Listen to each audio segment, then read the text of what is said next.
Sampaikan sabdamu, bangkitkan setiap orang yang jatuh, kuatkan semangat yang patah. Setiap lutut yang bergetar, ya Tuhan Yesus akan kau teguhkan. Tangan yang turun, kau akan angkat. Setiap benih firman ini, biarlah kau urapi, melahirkan mujizat. Terima kasih Roh Kudus, kuserahkan ke tanganmu. Demi Yesus Kristus. Amin. Puji Tuhan. Seperti yang saya katakan di awal tadi, episode ini atau saat teduh sekarang ini harus optimis. Saya tidak akan bisa menerima kalau masih ada satu hati yang lunglai di hadirat Tuhan. Keluar, kita nggak akan keluar dari hadirat Tuhan sih. Tapi setelah selesai ini, tak ada satupun hatinya tetap sama. Ya, janji pada dirimu, terima iman dari Roh Kudus datangnya. Kejadian pasal 1, ayat 28 dan 29, saya berikan judul seperti yang sudah saya umumkan tadi siang, bahwa tema kita hari ini adalah dimensi berkat. Berkat itu jangan alergi. Maksudnya kita jangan alergi dengan kata berkat. Bagi orang yang suci, segalanya suci. Bagi orang yang cemar, semuanya cemar. Kalau memang tamak dan serakah memanipulasi Allah, ya apa boleh buat kalau hatinya salah. Tapi bagi orang yang mengasihi Tuhan dengan segenap hatinya, jiwa, akal budi, kekuatannya, berkat itu tidak jahat. Gak usah seolah-olah kita itu merasa kalau diberkati itu kita tidak pure atau tidak murni. Seolah-olah kita adalah umat yang mengejar berkat, juga enggak sih. Selama balance hidup kita, berkat itu indah. Oke? Dimensi berkat, Tuhan mau kita masuk ke dalam dimensi berkat. Jadi bukan berkat usaha kita sendiri, tapi berkatnya pangkal selamat. Jadi jangan sampai kita itu membanggakan kemampuan, ability, atau hebatnya manusia, koneksi contohnya, pengetahuan, pengalaman. Tuhan mau kita bersandar padanya. Karena Tuhan itu bukan kita, Tuhan itu Bapa kita di sorga. Jadi Tuhan mau kalau kita itu terima rezeki ya dari tangannya. Kalau terima allowance atau uang saku, atau bahkan uang modal, bahkan kalau bukan harta sekalipun, apapun juga selalu terima dari tangan Tuhan. God is willing to bless you today. Do you know that? Tuhan rindu dan sangat bersedia untuk memberkatimu. Tuhan gak keberatan dan Tuhan tidak akan jatuh miskin, tidak akan bangkrut, hanya karena memberi berkat kepada setiap anak-anaknya. Dimensi berkat kita harus pahami. Ya, kita lihat Kejadian pasal 1 ayat 28 sampai 29, saya baca lebih dulu. Kita baca bersama-sama, itu kan sudah jadi kesepakatan kita setiap saat teduh ya. Saya nggak bisa dengarkan Anda, tapi Tuhan bisa. Dan Anda harus dengarkan suara sendiri, kita baca 1, 2, 3. Allah memberkati mereka, lalu Allah berfirman kepada mereka. Mereka ini Adam dan Hawa, beranak cuculah dan bertambah banyak. Penuhilah bumi dan taklukkanlah itu. Berkuasalah atas ikan-ikan di laut dan burung-burung di udara, dan atas segala binatang yang merayap di bumi. Ayat 29. Berfirmanlah Allah, lihatlah, aku memberikan kepadamu segala tumbuh-tumbuhan yang berbiji di seluruh bumi, dan segala pohon-pohonan yang buahnya berbiji. Itulah akan menjadi makananmu. Dimensi berkat. Pertama-tama di ayat 28 dikatakan Allah memberkati mereka, Adam dan Hawa. Ini sebelum Adam dan Hawa jatuh dalam dosa. Hubungan mereka dengan Allah masih sempurna. Allah memberkati mereka. Dari 3 kata ini dalam satu kalimat, God blesses them, Allah memberkati mereka. Yang terpenting adalah kata Allah. Karena dialah sumbernya dengan S huruf besar. Ingatlah bahwa kita ini, Tuhan itu selalu subjeknya, kita objeknya. Jangan sampai kita jadi subjeknya, kita ini mementingkan diri sendiri, Tuhan hanya objek. Yang kita peras mati-matian, minta harta, minta jodoh, segala. No. Kehendak Tuhan yang jadi, bukan kehendak kita. Kerajaannya kita ini hamba. Tapi ingat ya, dimensi berkat dimulai bukan dengan berkat, tapi sang pemberi berkat. Dimensi berkat itu tidak dimulai dengan materi, tapi dimulai dengan seorang pribadi. Allah namanya, God. Allah memberkati mereka, God bless them. Allah itu sumbernya. Berarti hubungan kita dengan Allah adalah sumber daya utama untuk sukses dalam hidup ini. Bukan koneksi, bahkan bukan gelar kita, Dan juga bukan modal, berapa banyak yang Anda miliki atau pernah Anda miliki. Sedikit yang sekarang di tangan Anda, nggak cukup mungkin rasanya. Atau malah justru bahaya kalau orang yang punya harta limpah ruah, dia bisa taruh aman di sana. Tahu nggak sumber daya kita untuk sukses dan menggapai mimpi? Itu hubungan kita dengan Kristus. Hubungan intim dengan Tuhan itu adalah permulaan. Ingat Bapak, Ibu, Saudara. Jadi hari ini kalau Anda kehilangan sesuatu atau segala sesuatu, jangan kecewa. Selama hubunganmu dengan Tuhan baik-baik, Anda masih bisa rebound, masih bisa lompat kembali. Bulu yang patah terkulai tidak akan dipatahkan, sumbu yang pudar nyalanya nggak akan dimatikan. Selama Anda masih punya Tuhan, Anda punya masa depan. Sekalipun seolah-olah sekarang kehilangan segalanya. Jangan putus asa, jangan kecewa, jangan bunuh diri. Jangan siksa dirimu juga. Jangan salahkan orang lain, tuding-tuding itu tidak ada hasilnya. Ingatlah, selama aku punya Tuhan, katakan pada dirimu sendiri, aku punya harapan. Mungkin aku tidak punya segala sesuatu, tapi kalau aku punya Kristus, aku punya masa depan. Allah memberkati mereka, bukan berkatnya, Allahnya. Dia yang main peran. Allow God to take control over your life. Biar Tuhan ambil alih dan pegang kendali atas hidupmu. Pasti arahnya ke air yang tenang, rumput yang hijau pula. Gak ada dombanya yang akan kelaparan, percayalah. Tuhan itu bisa pelihara. Hubungan kita dengan Allah adalah sumber daya terbesar yang kita miliki. Ingat ya, hubungan kita dengan Tuhan, itulah fondasinya. Lalu kata berikutnya saya ingin Anda fokus ke sini. Allah memberkati mereka, ada kata berkat. Coba katakan berkat. Do you know what it means? Kata berkat di sini. Allah memberkatimu. Seringkali kita kalau kirim pesan pada teman kan selalu diakhiri antara sesama orang-orang Kristen, anak-anak Tuhan. Selalu ujungnya ada GBU kan? GBU itu bukan denominasi gereja. Ya, gereja apa? GBU itu artinya God bless you, may God bless you, biar Tuhan memberkatimu. Tahu nggak artinya apa GBU itu? God bless you artinya God increases you. Allah memberkati mereka itu artinya Allah meningkatkan mereka. Tuhan itu selalu tambah-tambahan. The cross salib itu lambang plus, bukan minus. Allah tidak ingin mengambil apapun dari hidupmu, percayalah Tuhan itu sudah maha cukup. Kalau Tuhan mau ambil Ishak dari Abraham itu untuk mengujinya. Kalau Allah mengambil sesuatu dari hidupmu supaya jangan sampai kita tamak dan serakah, supaya jangan sampai hidup kita sirkulasi seputar harta duniawi. Kalau Tuhan minta sesuatu sama anaknya, seperti saya minta ice cream dari putra saya waktu masih kecil contohnya. Bukan karena saya nggak bisa beli sendiri, tapi supaya saya ajari dia untuk sharing. Tahu nggak, Tuhan kita itu selalu memberkati. Dia tidak pernah mengurangi, dia selalu menambahkan. GBU itu artinya God increases you. Karena itu jangan sembarang kita bicara, tulis secara latah. Kalau kita nggak bermaksud di hati, jangan basa-basi katakan God bless you ya. Karena God bless you itu artinya may God increase you. I pray that God will increase you in every way. Bahwa Tuhan akan menumbuhkan bisnismu, Tuhan akan menambahkan keturunanmu. Sekarang masih tidak punya momongan, biar punya yang ke-1, bahkan kalau perlu dikasih 3 sekalian. Itu artinya GBU. God bless you. Kalau urapannya dulu segini, urapannya bertambah, pengaruhnya pun semakin jauh. Ya, semakin meningkat apapun yang kau perbuat, itu artinya God bless you. Meningkatkan kita secara supranatural. Jadi jangan mengeluh sedikit yang kita miliki. Selama Allah di pihak kita, siapa lawan kita? Kalau Tuhan di sisi kita, apapun yang sedikit 5 roti 2 ikan, akan Tuhan multiplikasikan. Karena Allah kita memberkati, Allah kita meningkatkan, Allah kita menambahkan, Allah kita menumbuhkan. Yang penting bukan yang menanam Paulus atau yang menyiram Apolos, Tuhan yang memberi pertumbuhan. You know, kalau hari ini kita masuk ke dimensi berkat, anything that is in your hand, apapun yang ada di tanganmu, leftover, bahkan sisa-sisa pun akan bertambah. There's only one way, cuma ada satu jalan dalam Tuhan itu. Ke atas. Pasti meningkat. Apapun yang kau pegang hari ini, yakini dalam dimensi berkat. Akan bertumbuh, akan bertambah, akan meningkat. Amin.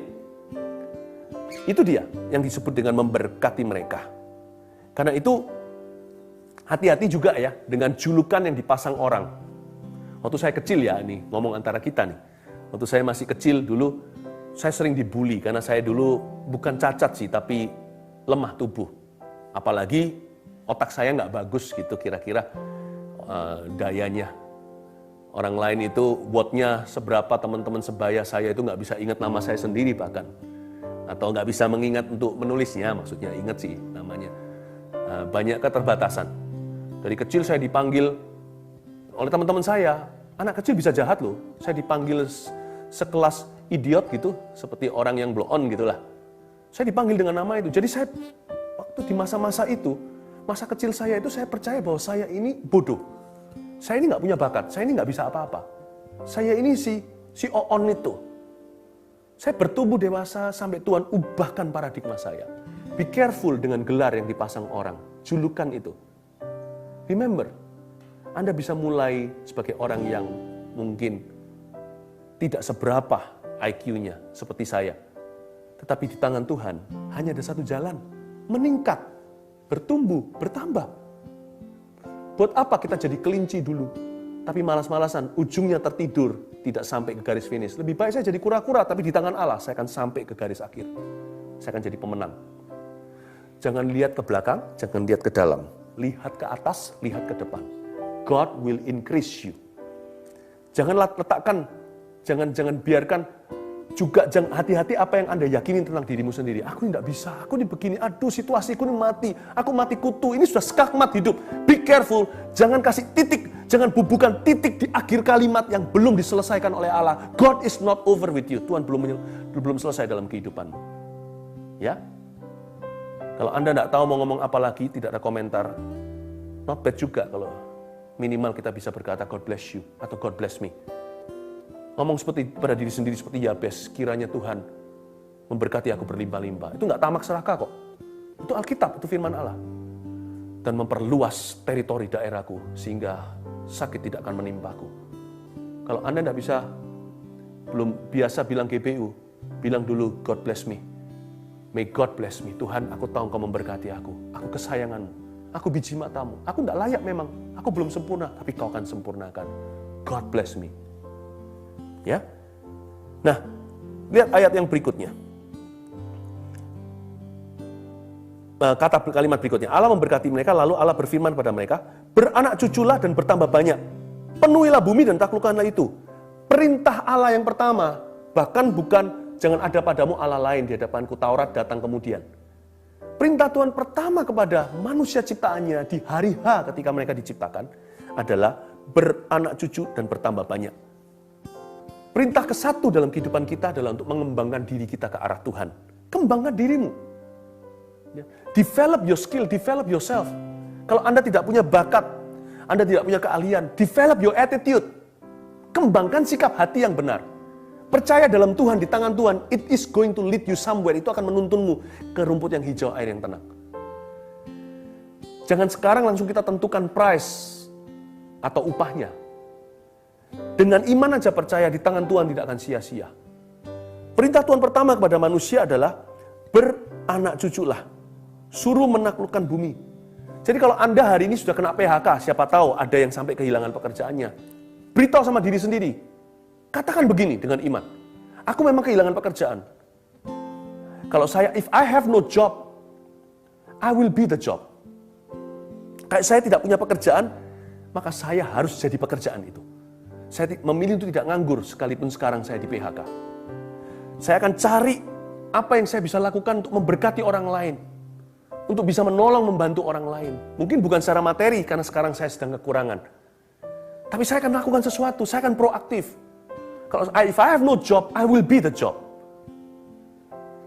Jangan cari pekerjaan kalau memang belum waktunya. Kalau kita memang nggak bisa dapat, nggak usah kita putus asa maksudnya. Tetap cari pekerjaan, tapi jangan putus asa. Jangan tunggu pekerjaan menerima Anda, baru Anda bekerja. Bekerjalah sekarang apa yang Anda bisa. Apa yang di depan mata, lakukanlah dengan segenap hatimu. Jangan pamrih, dikit-dikit mikirkan dengan cara ATM, ini nanti hasilnya apa, untungnya apa buat saya. Jangan begitu. Tidak semua pekerjaan itu sekarang mendapat gaji. Tapi pekerjaan itu panggilan Tuhan sejak Taman Eden. Adam dan Hawa tidak dibayar, tapi mereka diciptakan untuk bekerja. Diciptakan untuk memenuhi bumi. Diciptakan to tend the garden, untuk bisa memelihara Taman Eden. Beritahu sama diri sendiri, sekalipun sekarang saya jobless, saya tetap akan bekerja, saya tetap berusaha. Cari usaha yang baik. usaha yang benar. Jadilah CEO atau manajer, direktur atas dirimu sendiri. Jikalau Anda kehilangan company atau perusahaanmu, jadilah manajer atas hidupmu sendiri. Itu dia. Saya yakin orang yang begini akan dapat job. Karena kita bukan mulai bekerja ketika dapat pekerjaan. Tapi karena kita ahli dalam pekerjaan kita, kita dipekerjakan.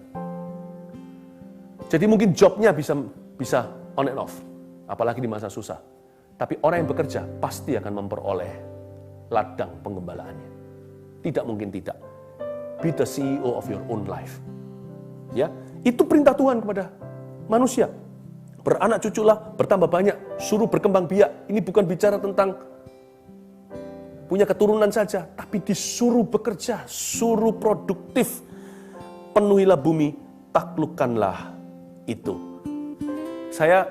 Hidup saya itu selalu, saya wiringnya atau cara saya untuk mengkabel diri sendiri itu beda dengan orang-orang sebaya. Tidak merasa lebih tinggi, lebih hebat dari orang lain, tapi saya punya prinsip yang mungkin saya bisa bagikan, yang saya hidupi juga, belum sempurna, tapi saya berusaha untuk selalu hidup dalam prinsip-prinsip tersebut. Saya terhubung, wiring saya, sistem saya di dalam diri saya itu saya terhubung selalu pada keyakinan dan bukan pada perasaan. Saya tidak hidup dalam feeling saya. Kalau saya hidup dalam feeling saya tidak lihat hari ini sudah. Saya hidup dalam keyakinan. What I'm convinced of. Jadilah a man of conviction, of conviction. Jadilah manusia yang punya keyakinan. Dan saya selalu menimba dari sumur firman Tuhan. Hidupku tiap hari karena percaya, bukan karena melihat atau merasa. Dan cara saya berpikir adalah tertuju ke pewahyuan, bukan pengetahuan belaka. Saya terbuka tiap hari, Tuhan kembangkan. Aku mau bekerja sama dengan Roh Kudus, mengembangkan hidupku sendiri. Aku harus bisa memimpin diriku sendiri, sehingga saya tidak perlu diingatkan oleh orang, ayo saat teduh, saya nggak perlu. Di keluarga saya juga nggak pernah, Daddy, Papa, ayo doa, nggak pernah. Karena saya isi diri saya dengan pewahyuan-pewahyuan Allah. Saya tidak bergantung dengan pengetahuan semata-mata. Pengetahuan itu bisa ngeblok loh pewahyuan. Kalau orang sok tahu, hanya semata-mata dia punya pengalaman di masa lalu, pikirannya jadi tradisional. Orang seperti itu tidak bisa berpikiran maju atau forward thinking anymore. Apalagi kalau diinggapi dengan roh agamawi, nah virusnya jadi. Tuhan tidak mau kita bergantung dengan pengetahuan kita, karena pengalaman kita itu terbatas. Tahukah, kalau dulu Anda gagal semalam-malaman mancing ikan, tidak satu pun ada di jaring Anda. Kali ini Yesus berkata tebar di sebelah kanan, apa hubungannya sebelah kiri atau kanan? Tapi Tuhan secara spesifik berkata tebar sebelah kanan, lalu 153 ikan tertangkap dalam jala. Kalau rasul-rasul itu sok tahu, hanya bergantung dengan pengetahuan, dia tidak akan mau taat pada Tuhan. Dia akan kehilangan mujizat terbesarnya, tangkapan hari itu. Saya dorong Anda, jangan bergantung dengan pengetahuan semata-mata. Kita harus mengembangkan pengetahuan, yes. Tapi jangan izinkan pengetahuan menghalangi pewahyuan baru yang Tuhan berikan hari ini, supaya kita berjalan dalam dimensi berkat, bukan dalam dimensi hikmat manusia. Ya. Kalau kita lihat kiri kanan kita putus asa. Rasanya seluruh dunia ini akan tenggelam. Tapi kalau kita pegang janji Tuhan, kita akan jadi Abrahamnya di perjanjian baru. Yes, aku mati kutu sekarang. Tidak bisa punya keturunan, tapi Tuhan berkata aku jadi bapak segala bangsa. Akan terjadi, Ishakku akan datang. Itu dia. Cara saya wire diri saya sendiri setiap hari itu adalah saya fokus ke visi.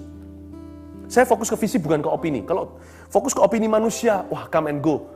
Hari ini berkata Hosana, minggu depan berkata salibkan dia. Saya berpikir secara visi, saya minta Tuhan selalu, tanda kutip, ganggu pikiran manusia saya. Sehingga saya bisa melihat sesuatu. Saya kasih contoh. Tuhan itu tidak pernah menciptakan furniture atau mebel. Allah menciptakan, kalau kita baca ayatnya tadi, dia menciptakan pohon. Manusia yang punya visi, nggak tahu siapa yang pertama kali, bapak mebel itu siapa saya nggak tahu. Dia pertama kali lihat pohon, yang dia lihat adalah meja. Kok bisa ya? It must be God in his mind. Pasti ada Tuhan dalam pikirannya. Anak saya waktu masih kecil pernah tanya sama saya, karena belajar di sekolah tentang logam, itu dari tanah. Kok bisa orang tahu lumpur yang sama coklatnya, kiri kanan sama sekeliling semua tanah ya tanah. Mau warna apa? Nggak menarik sama sekali. Kok bisa tahu di dalamnya terkandung emas? Pasti ada orang pertama, bapak logam, yang memikirkan. Orang lain hanya lihat opini, hanya lihat kotoran. Ada orang yang dapat visi Tuhan, di dalamnya ada tembaga. Ada orang yang lihat pohon suatu hari, dia melihat tiba-tiba, dia melihat kursi. Kok bisa? Minta hikmat sama Tuhan. Allah akan memberimu hikmat tersembunyi. Karena itu wire-nya jangan salah. Kalau kita tuh kabel-kabelan di dalam diri kita ini sudah nggak connect sama Kristus, connect-nya sama dunia, connect pada pikiran kita yang terbatas, pengetahuan kita yang kita jagokan padahal ternyata kita gagal juga. Bukan karena kurang pengetahuan, kita gagal karena memang kurang penyertaan. Tapi kalau kita wire-nya dengan visi, Anda akan melihat sesuatu yang selama ini Anda tidak sanggup menangkapnya. Dimensi berkat, mata kita itu jadi berubah, diterangi seperti Yonatan makan madu, lalu bersinarlah kedua bola matanya. Orang lain lihat ketakutan, Yonatan melihat mari kita sikat tuh Filistin, kita akan pulang membawa jarahan. Kok bisa? Kok bisa? Saya doa supaya Anda hari ini berjalan dalam dimensi berkat. Ketika Tuhan berkata, beranak cuculah, bertambah banyak. Tuhan itu bertanggung jawab. Kalau Tuhan suruh kita kembangkan, Tuhan akan beri kita modal. Dan modal itu tidak tentu loan dari bank. Modal tidak tentu duit atau uang. Tahukah iman adalah modal? Ibrani 1:11 ayat 1 berkata, iman adalah modal dasar segala sesuatu yang kita harapkan. Bukti, modal pula dari segala sesuatu yang tidak kita lihat.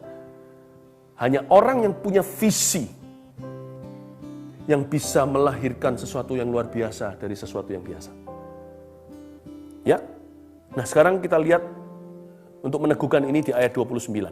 Berfirmanlah Allah, lihatlah. Behold, lihat. Tuhan bicara ke mata kita. Jangan lihat dunia. Kita kecewa. Lihat sekeliling kita, putus asa. Rasakan angin, tenggelam kaki seperti Petrus yang diberitahu sama Tuhan Yesus. Di mana imanmu?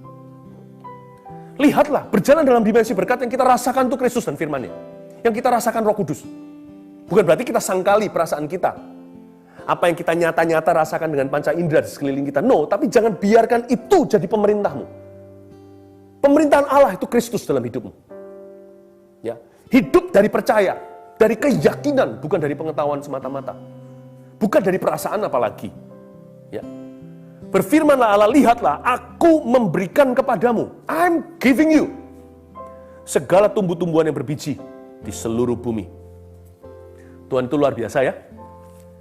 Tuhan kenapa ciptakan pohon itu ada buah dan biji di dalamnya? Supaya lain kali manusia jangan manja dan berkata, ayo Tuhan ciptakan pohon lagi. Tuhan gak mau ciptakan pohon lagi. Tuhan sekali ciptakan pohon, dalamnya ada, terus dia bertumbuh buah, di dalamnya ada biji. Manusia harus temukan potensi itu. Lalu dia kembangkan. Lain kali, please jangan minta Tuhan ciptakan pohon.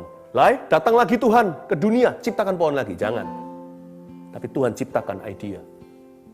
Ketika aku lihat biji itu, kasih aku hikmat. Kasih aku pewahyuan. Kasih aku pengetahuan. Kasih aku iman. Untuk bisa tahu di dalam buah pada pohon itu ada biji yang bisa aku kembangkan. Tahu nggak, di setiap pohon itu ada kebun pepohonan dan buah-buahan. Di setiap biji itu terkandung, kalau dikelola dengan benar, sebuah kebun yang sangat berhasil. Saya kasih 3 poin sederhana. Ya, dikatakan di sini, aku memberikan kepadamu tumbuh-tumbuhan yang berbiji. Dengan kata lain, aku memberimu benih. Katakan benih. Nah, biji di sini artinya mimpi besar dengan modal kecil. Itu dimensi berkat. Bukan berarti tanpa modal sama sekali. Nggak imbang gitu loh, 5.000 orang makan, itu laki-laki saja ya, bisa puluhan ribu orang. Dibandingkan dengan 5 roti 2 ikan sebagai modal, itu nggak banding. Itulah dimensi berkat. Saya berdoa terjadi berkat tidak banding dalam kehidupanmu. Dan ujungnya tidak bisa kita bermegah dan berkata, ini karena aku. God is about to give you that miracle. Tuhan akan memberiku mujizat itu. Ya, biji di sini artinya Tuhan memberimu mimpi besar dengan modal kecil. Bukan berarti harganya kecil ya. Kalau Anda anak mau belajar, kalau anak muda, nah, kadang-kadang Tuhan suruh kita sacrifice, tapi modalnya kecil dibanding dengan mujizat yang besar yang Tuhan akan beri. Ya, ini bagian kita. Nomor 1, tulis apa artinya Tuhan memberikan pada kita benih. Pertama, temukanlah potensi dan hargailah awal sederhana. Write that down. Temukanlah potensi dan hargailah awal sederhana. Itu maksudnya Allah memberikan kepadamu benih. Allah memberikan kepadamu biji. Temukanlah potensi Anda sendiri. Dan hargailah awal sederhana, jangan kecewa di alfa sebelum omega. Siapa kecewa di alfa, dia tidak akan kelihatan omega. Siapa kecewa di kejadian, dia tidak akan dapat wahyu atau pewahyuan dari Allah. Apa artinya 5 roti 2 ikan? Tuhan, apa ini? Sisa-sisa. Kalau kita makan restoran tapau, ini cuma tinggal tulang belulang, bisnisku ini sudah jadi begini. Emangnya masih bisa jadi apa? Serpian-serpian terlalu kecil. Jangan pernah berkata seperti itu. Ingatlah, minta Tuhan urapi matamu dan mataku untuk melihat potensi dalam serpihan kita. Dan hargailah awal atau kembali lagi awal sederhana. Yang kedua, rajinlah bekerja dan tolaklah untuk lamban. Saya ulangi yang tadi kan, be the CEO of your own life. Saya kerja hari ini bukan karena saya dibayar. Saya dibayar karena saya bekerja. Bukan saya bekerja karena dibayar. Ambillah job saya tetap akan bekerja. Karena orang berfungsi itu tidak bisa ditahan. Orang berbuah itu mana bisa. Orang berapi-api mana bisa dipadamkan. Orang berbuah mana bisa kita paksakan kembali ke dalam pohonnya. Kalau buahnya sudah keluar. Saya bekerja untuk Tuhan. Memberkati orang lain dan sebagainya. Itu bukan karena saya dibayar. Karena itu sudah jadi mandat, mingting dalam bahasa Chinese-nya. Terus menjadi destiny of my life. Do you know work is not evil? Taman Eden itu sebelum dosa masuk sudah ada yang namanya work, pekerjaan. Ya, rajinlah bekerja. Baik di dalam pekerjaan Anda atau Anda kehilangan pekerjaan, pokoknya rajinlah bekerja. Tuhan akan tunjukkan Anda bisa kerjakan apa. Dan tolaklah untuk lamban. Ada pepatah seperti ini kan? Serigala berbulu domba, betul ya? Nah itu bahaya, jangan sampai kita jadi gitu. Sebenarnya serigala tapi bajunya aja domba, itu menipu. Tapi kita boleh jadi domba berbulu serigala. Kita harus punya hati seperti domba tapi mental seperti serigala. Serigala sebenarnya adalah hewan yang sangat mulia sih kalau di dalam nature, alam semesta. Serigala itu, dia itu akan kejar mangsanya. Setelah dia dapat, cukup baru dia akan pesta makan bersama-sama. Kebanyakan kita kan begini kalau yang lamban bekerja. Kita pesta dulu, ntar kalau duit habis, kita baru bekerja mati-matian. Nah, belajarlah jadi tulus seperti merpati, cerdik seperti ular. Serigala itu tangguh bekerjanya. Dia kejar itu teamwork sampai dia dapatkan. Bapak, Ibu, Saudara, kita juga harus seperti itu. Janganlah kita cepat-cepat putus asa dan juga jangan cepat-cepat pesta. Bekerjalah dengan sungguh-sungguh. Tolaklah untuk lamban. Dan percaya, hari tuaian akan tiba. Jangan hitung-hitung sekarang. Menabung itu jangan terus dipecahkan tuh celengan. Belajar dari serigala. Kita boleh jadi domba, tapi jangan lemah. Kita lemah lembut boleh, jangan lemah lunglai. Oke? Kita dalamnya itu mudah diajar, seperti domba-domba yang sangat-sangat nurut dengan gembalanya. Tapi kita punya mentalitas kegigihan, ketekunan, kepantang menyerahan, kesabaran untuk menunggu nanti baru kita makan bersama. Itu pada serigala ada kriteria-kriteria yang saya sebutkan. Jadilah domba. Dalam hati ini domba tenan, domba sejati. Tapi bulunya berbulu serigala. Kita berani bayar harga, berani susah, berani gotong royong, berani berjerih lelah, berani berkeringat, berani berdarah-darah. Untuk apa yang Tuhan katakan itu menjadi milik kita. Untuk janji-janji Allah dalam kehidupan kita, kita harus tangguh, tahan banting, tidak lemah, tidak manja. Ada orang Kristen, kebanyakan orang Kristen kalau di dunia sekuler, kalau tidak mengerti poin ini, akan jadi domba dengan alasan dia adalah domba. Dia jadi orang yang soak. Orang-orang non yang tidak percaya Kristus saja lebih tangguh, lebih tahan banting. Kita harus kuat, karena hari-hari ke depan, kita harus tahan banting. Kita harus tahan diterpa angin. Yang terakhir, teruslah menabur. Bahkan saat menuai, itu dia maksudnya benih. Ingatlah, dalam suksesmu hari ini, kalau Anda hari ini berhasil, jangan makan semua hasil tanahnya.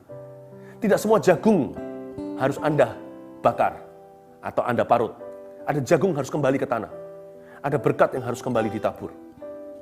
Ingat itu, di dalam sukses setiap kita, ada benih potensi untuk masa depan.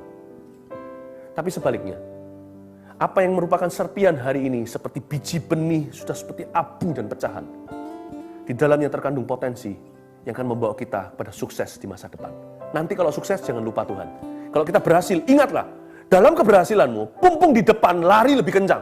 Banyak orang kalau sudah ada di depan, dia lamban-lamban seperti kelinci yang tidak sampai ke garis finish itu. Mentang-mentang lawannya kura-kura. Nggak ada orang yang, nggak ada. Kalau kita lengah, kita akan dibalap. Ingat ya, kalau sudah berhasil dan suatu sukses suatu hari nanti, tuayan telah tiba. Jangan kita berfoya-foya. Jangan kita meninggalkan Tuhan. Ingatlah bahwa di dalam setiap sukses itu, tidak semua untuk dinikmati. Ada yang untuk dinikmati. Ada yang harus kita kembali mencucurkan dengan air mata. Kalau nggak gitu, tidak akan ada lagi tuayan di masa depannya. Di dalam suksesmu, di dalam setiap buah yang hari ini kau bawa pulang dengan menari-nari ketika panen buah, apa katakan apel dan sebagainya. Ingatlah, di dalam buah itu ada biji yang harus Anda kelola. Tapi sekarang di hidupmu mungkin bukan buah. Banyak orang seperti benih lagi, abu, pecahan. Ingatlah, ada kebun buah-buahan menantimu. Jadi jangan kecewa, taburlah dalam susah. Taburlah juga semakin kencang nanti ketika Anda sudah dalam tuayan. 1, 2, 3, dimensi berkat, begini caranya jalan.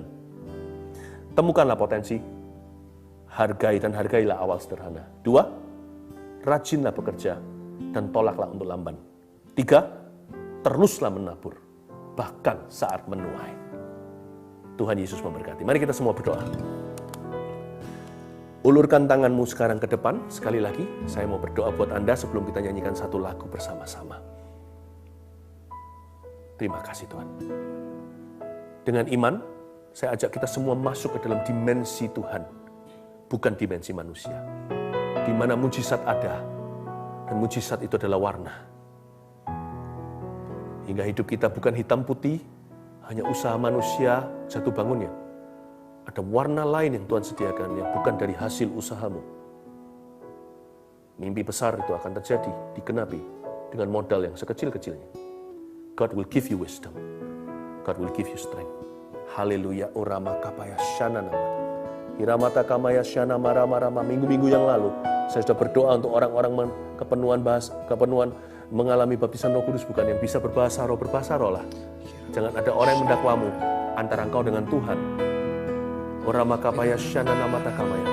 Kinamara mata kaya shana namata kamaya ramata kamaya. Iramata kamaya ramata kamaya. Ulurkan tanganmu ke depan, ini poin kontak kita. Ini titik temu kita dalam iman. Ulurkan ke depan layar gadgetnya atau televisinya. Orama kaya shana. Hinamara mata kamaya shana namata kamaya ramata kamaya.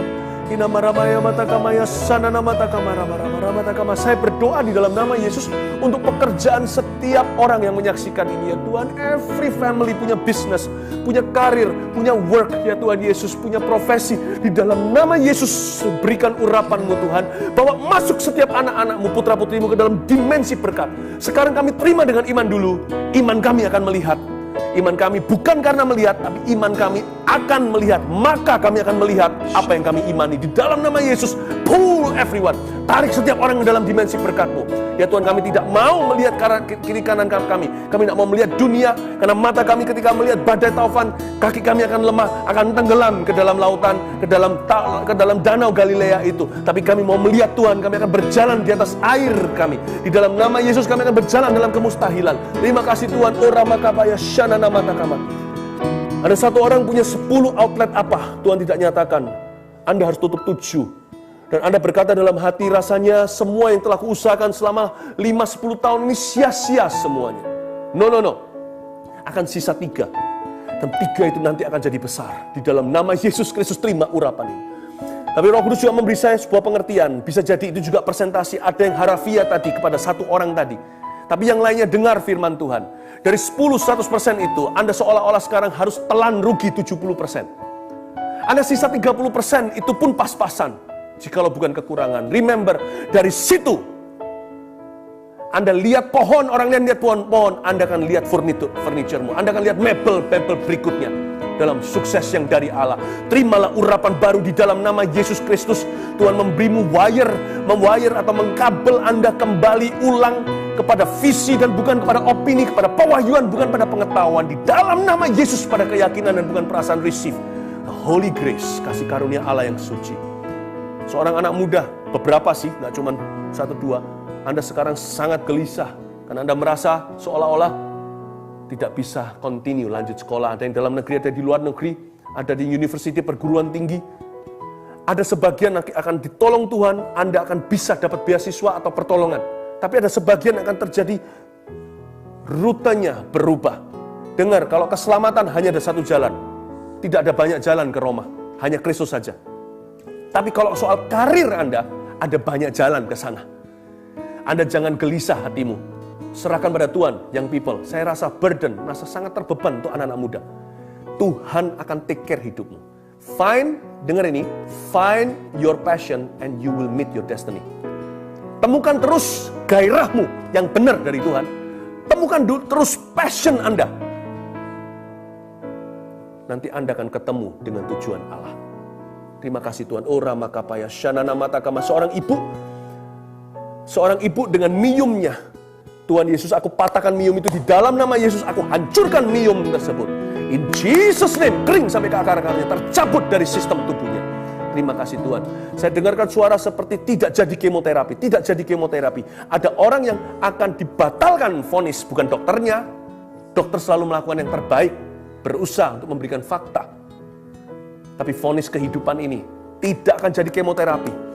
Apa yang dianggap ganas itu akan nanti Anda lihat menjadi sesuatu yang jinak dan mengecil, mengerut dan hilang di dalam nama Yesus Kristus. Benjolan pada payudara seorang. Di sebelah kirinya, sebelah sini ada 2 benjolan yang Anda tahu dan Anda khawatir sekali dan tidak tahu apakah Anda sudah cek ke dokter atau tidak. Di dalam nama Yesus Kristus, segala tumbuh-tumbuhan yang bukan dari Tuhan akan tercabut sampai ke akar-akarnya. Setiap lembah akan ditutup. Setiap gunung diratakan di dalam nama Yesus. Setiap semua benjolan-benjolan yang bukan dari Tuhan berupa penyakit itu aku kutuki sampai ke akar-akarnya seperti pohon ara, tercabut di dalam nama Yesus Kristus. Terima kasih Tuhan. Angkat tangan kita sama-sama. Oh Tuhan, bawa aku ke dalam dimensi berkat. Bawa aku ke dalam dimensi berkat. Tidak ada yang mustahil bagimu. Nyanyikan lagu itu lagi sekalipun aku. Haleluya. Sekalipun aku dalam lembah kelam, ku tak takut, sebab Kau besertaku. Sekalipun badai, taufan datang menerpa, ku tak gentar, sebab Kau di sisiku. Aku percaya, katakan dengan iman, dengan optimis. Aku percaya berkat-Mu atasku melimpah, kebajikan, kemurahan selalu mengikutiku. Ku puji, ku sembah Kau Tuhan. Aku percaya, oh aku percaya berkat-Mu atasku melimpah, kebajikan, kemurahan selalu mengikutiku. Ku puji, ku sembah Kau Tuhan. Aku percaya, aku percaya berkat-Mu atasku melimpah, kebajikan, kemurahan selalu mengikutiku. Ku puji, ku sembah Kau Tuhan. Mari angkat tangannya. Haleluya, katakan aku percaya. Aku percaya berkat-Mu atasku melimpah,